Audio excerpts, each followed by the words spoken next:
ఆదర్శ్‌కి ముకుంద విషయంలో ఒక క్లారిటీ అయితే వచ్చింది. తను ప్రతి ఒక్క విషయంలోనూ ఆదర్శ్‌కి దూరంగా ఉండాలని, ఆదర్శ్‌ని దూరం పెడుతుందనైతే అర్థం చేసుకుంటాడు. కారణం కూడా అడుగుతాడు. దానికి ముకుంద ఏం సమాధానం చెప్తుంది అంటే, ఆదర్శ్ ఏమో ఒక ఫ్లవర్ బొకే పట్టుకొని ప్రపోజ్ చేస్తున్నట్టు ఐ లవ్ యూ ముకుంద అని చెప్తే, ఈ ముకుంద ఏం సమాధానం చెప్పకుండా మౌనంగా చూస్తూ ఉంటుంది. సరేలే పోనీలే ఇదంతా ఇష్టం లేదు కదా అని కామ్‌గా ఉండి, ముకుంద పెర్ఫార్మెన్స్ కోసం కొన్ని డాన్స్ స్టెప్పులయితే చూసాను ప్రాక్టీస్ చేద్దామా అంటే, అప్పుడు కూడా ఇష్టం చూపించదనమాట.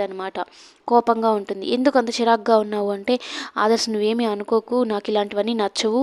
ఒక్కొక్కరు ఒక్కొక్కలాగా ఉంటారు. అమ్మాయిలందరూ ఒకలాగా ఉండరు కదా! కృష్ణ అంటే గలగలా మాట్లాడుతూ తన క్యారెక్టర్ అది. నేను అట్లా కాదు.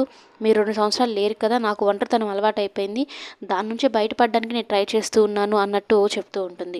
ఏంటి ముకుంద ప్రతిదానికి ఇలాగే చెప్తున్నావు? నువ్వు నిజంగానే కృష్ణ మురారిని నన్ను తీసుకురమ్మని పంపించావా? లేకుంటే అదంతా అబద్ధమా అన్నట్టు అడిగితే మౌనంగా ఉంటుందన్నమాట. అలా కాదు కానీ నాకు కొంచెం ఒంటరితనం అలవాటయింది అంతే, అంతకు మించి ఇంకేం లేదు అని అయితే చెప్తూ ఉంటుంది. నాకు ఇలాంటివన్నీ నచ్చవు కానీ ఇంట్లో వాళ్ళందరి ముందు చెప్పాలంటే భయంగా అనిపించి నన్ను తప్పుగా అనుకుంటారని చెప్పలేదు అని అయితే అంటూ ఉంటే, ఇంకా ఆదర్శ్ ఉండి నువ్వు చెప్పవు కానీ నన్ను మాత్రం అందరి దగ్గర బుక్ చేస్తున్నావు. ఆ మధు ఇప్పటికి కూడా మొన్న నీ చెయ్యి వేసి నువ్వు తొండా అని అబద్ధం చెప్పిన దానికి అదే పట్టుకొని ఉన్నాడు.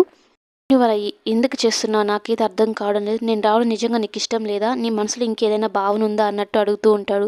ముకుంద మాత్రం ఏం సమాధానం ముకుంద ప్రవర్తనతో ఆదర్శ్‌కి బాగా అర్థమవుతుంది. తనంటే తనకు అస్సలు ఇష్టం లేదు. కావాలని ఇదంతా చేస్తుంది. ఇంట్లో వాళ్ళందరి దగ్గర మంచి అనిపించుకోవడం చేస్తున్నట్టు అనుకుంటూ